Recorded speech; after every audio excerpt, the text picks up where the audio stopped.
Hello everybody, this is Retrobeard, and this is Retro Ramblings 18, I believe. How are you all doing today? Good, I hope.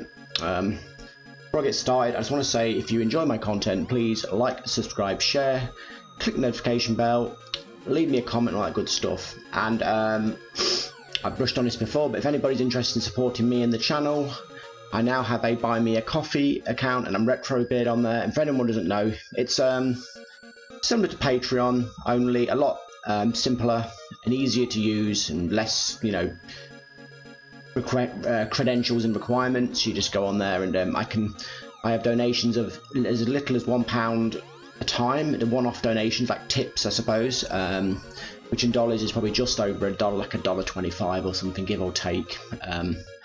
And I have a subscription for £5 a month, which is perhaps £6. It's $6-ish a month. I'm not sure entirely. Check your currency. And should I get subscriptions, I would of course put lots of rewards and content and try and make it really worth your while. But if you just want to do one-off tips to support me, where you're not bound or committed to anything, that would still be very appreciated. I've had my first tip on there already from Parsons Technology, so I believe I said that right, so thank you very much.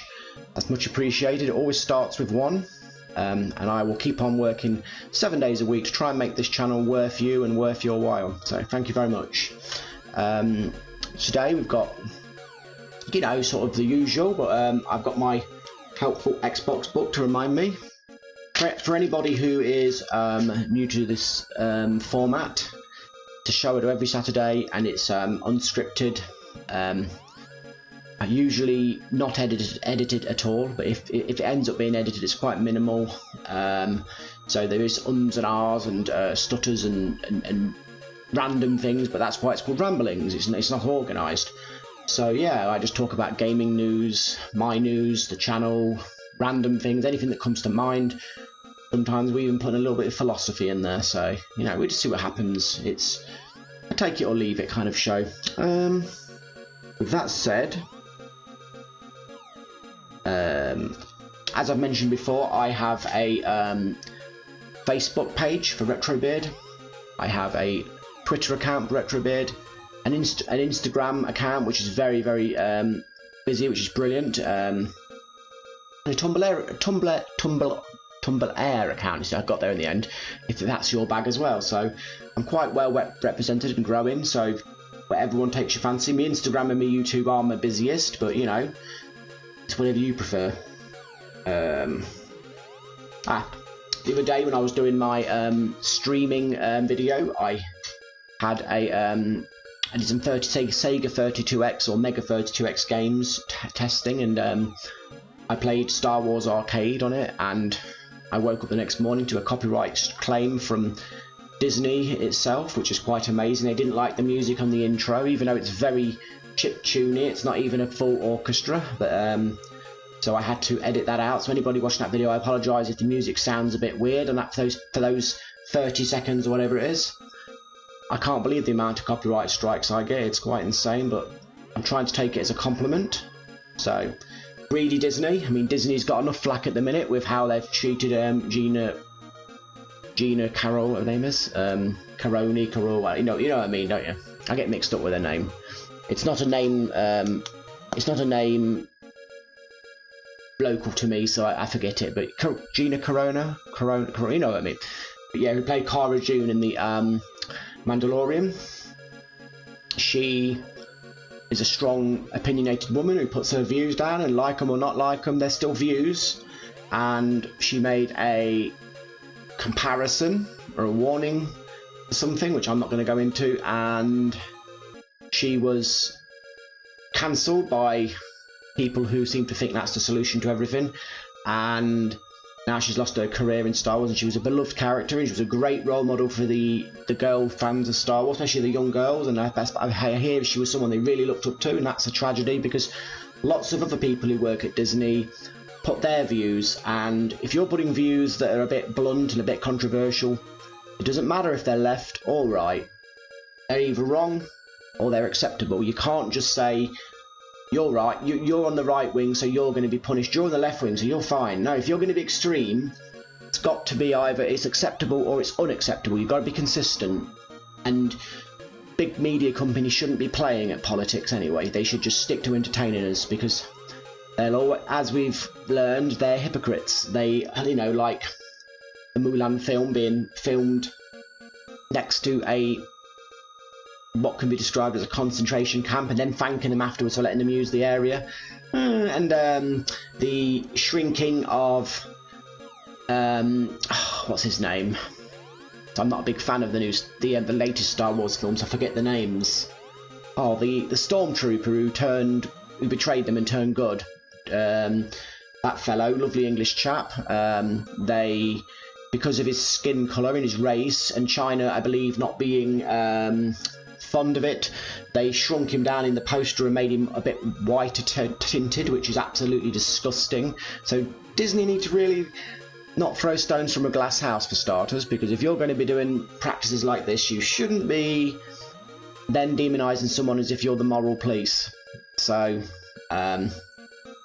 I won't be spending a penny on anything Disney until they sort themselves out. I will happily watch their content through second-hand sources, but I will not. I will make sure not a penny of my money goes into their coffers. And yeah, they will survive without me.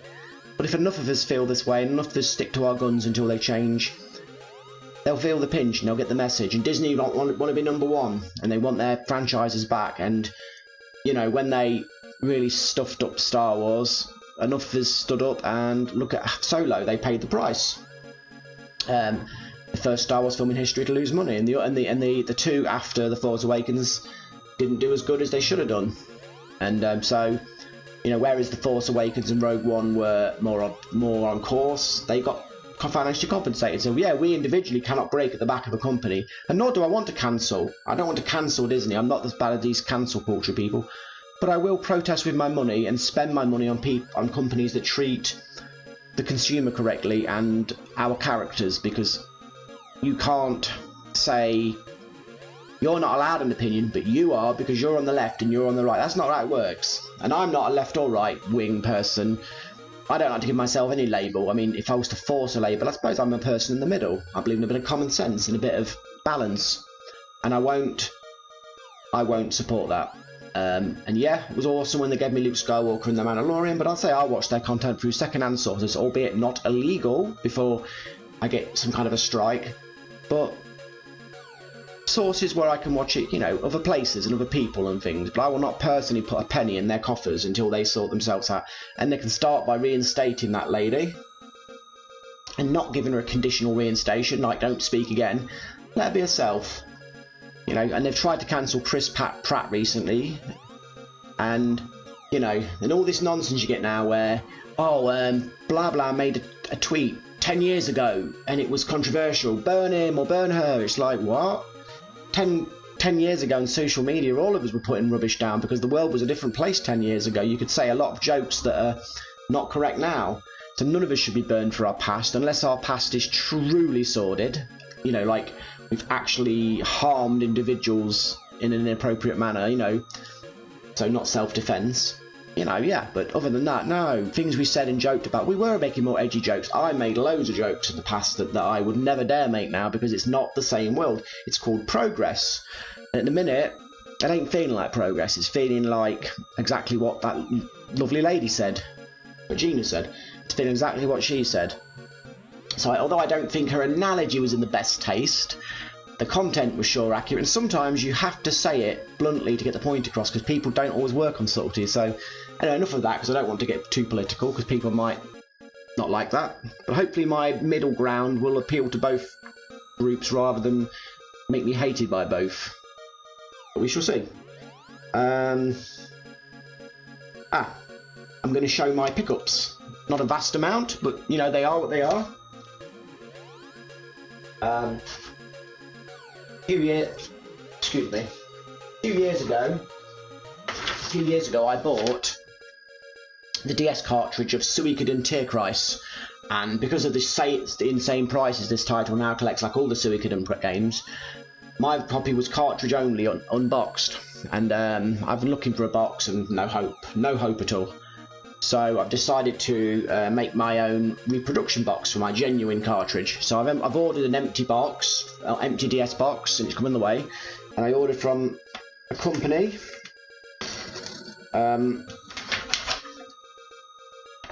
A Tierkreis reproduction insert. So when the box comes and I'll put it in, I'll show that off next week. I've got the real cartridge, so I'm not doing any kind of theft.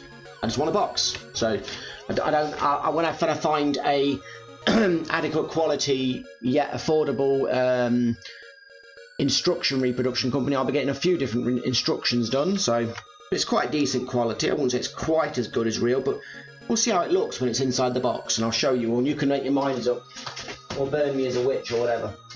One of this week's pickups is Puzzle and Dragons for the 3DS, 2 games in 1. I got this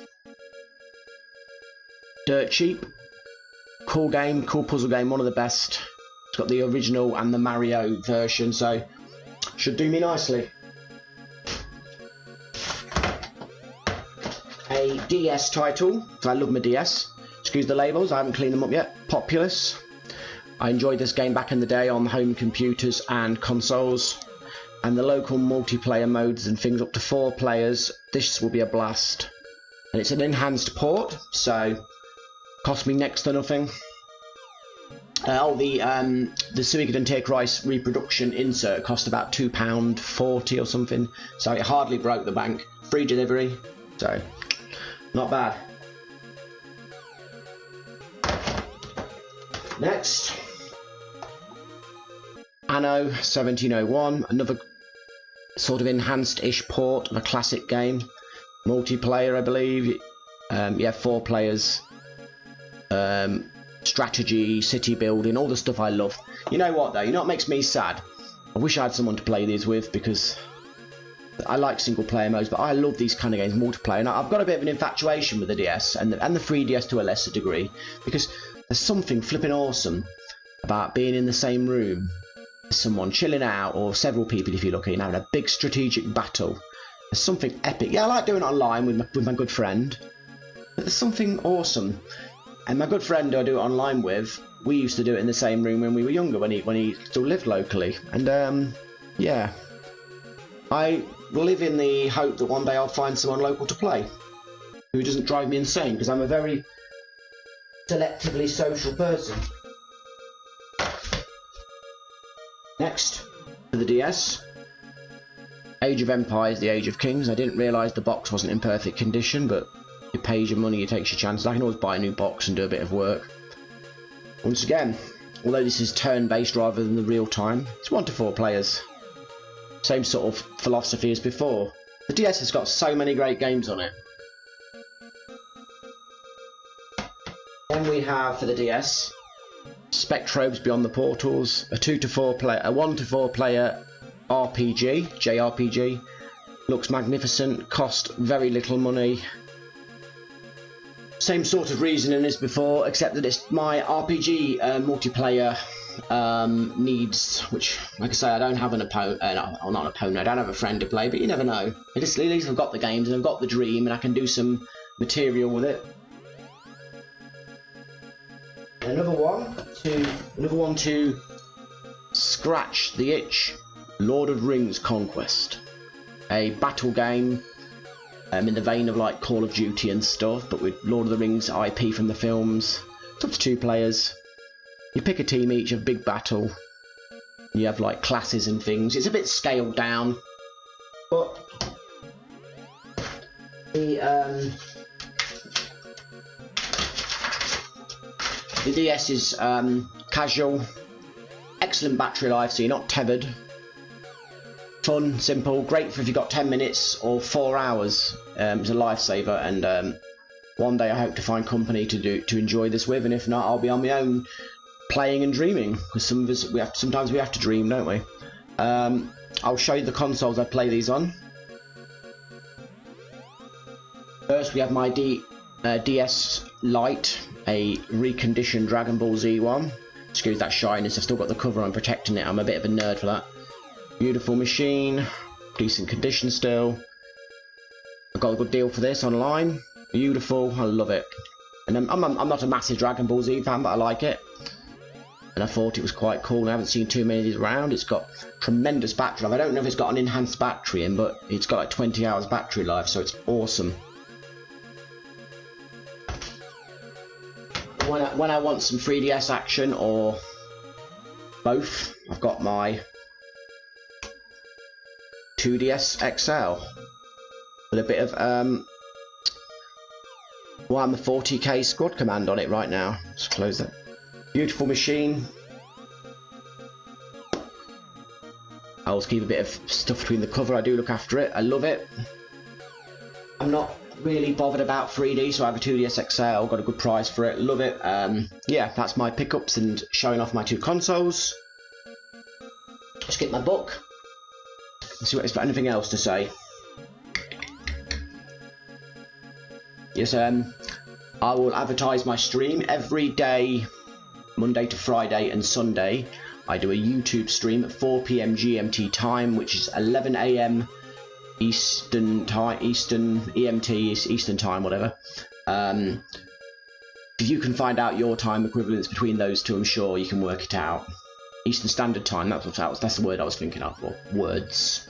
Yeah, so come along, we do retro games, a little bit of modern games, we have some fun, we've got a nice core of people now, but we could use more to build up the numbers, but we've got a nice group of regulars and fantastic people. We have a good laugh, good humour. Sometimes I'm playing games and doing good, sometimes because they're getting to know me, they do requests that they know I'll suck at and they laugh at me, dying, getting annoyed, but you know, as long as I'm providing entertainment, I don't mind making a fool of myself, so we have a good time. Please come along.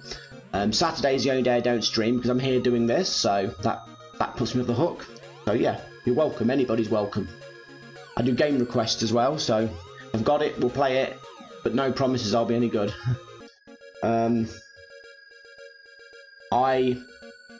This year I'm planning on getting a Sega Saturn solution.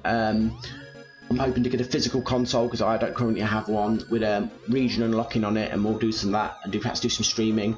I'm also, for ease and convenience, looking at an emulation solution for my Saturn, so because I like to have my streaming solution to be compact and tidy and simple.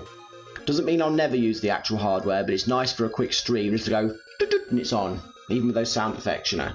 And also the same goes for the Panasonic 3DO. I love 3DO and I want to show it off to the world, show just how good it was, because most videos I've watched are a little bit negative about it, as if it's a bit of a joke, and no, 3DO, I will try and get everybody in context about it, because it was not a joke when it came out. It was premium, the power jump, so I'm going to get a physical solution eventually. I did have one till a few years ago, but like an idiot I gave it away, so I didn't think I needed it. But I'm getting an emulation solution, a physical solution, and yeah, I'm gonna try and turn all who are willing to listen onto these consoles. So that's one of my plans. I know I'd said I'd be doing a video, like a retrospective, every month. So far I'm not on track for that. I just simply don't have enough time. But as I manage my time better, and as I get more time and things get more successful, I will get back onto that timetable of one retrospective video a month alongside my streams and retro ramblers. But please bear with me if you enjoy that content more. Don't give up on me. It's all going to happen. Oh yes. If anybody's wanting me to stream Wii and GameCube, it will happen eventually. My Wii is currently got a broken disk drive. It's going to be repaired. The DVD player. It's just a case of funds more than anything, and I want to divert the funds to it to get done professionally rather than me tinkering and risking breaking it, because I'm a bit hit and miss with repairs. I don't want to break my Wii. It's my original Wii I had, so that will come eventually. Bear with me. I've got all the solutions to do the capturing. I just need the console. I don't really want to emulate that, because you need higher end equipment to emulate it, obviously. And I'm not a fan of it, because I used to emulate it on a Shield and it weren't consistent, an Nvidia Shield, so no. Same goes for anybody wanting PlayStation 2. I do have a PlayStation 3, excuse me, back compat, which runs PlayStation 1, 2 and 3, so that is so convenient for streaming. But the Wi-Fi is down on it, and the local internet seems to be down on it from an Ethernet cable, so I'm going to be sending that off to get it repaired, to get the whole card replaced. Once again, it's funds, because it's a big baby. posting it costs a lot of money and it's a lot of packaging and time, so on top of the repairs. So that'll be done when it's done. Both those consoles will be entering my my selection once they're repaired, which will be this year. But I'm not going to set a date yet because I've got to be responsible with money, because I spend enough money on junk as it is. And as I've said many times, I'm not a rich man. So, well, that's everything. So I'm going to leave it here. Hope you all have a fantastic weekend. Thank you very much for all the support and all the views, the likes, the comments, the sharing. I really appreciate it. It means the world to me. So, thank you very much. With that said, this is RetroBeard signing off. Bye for now.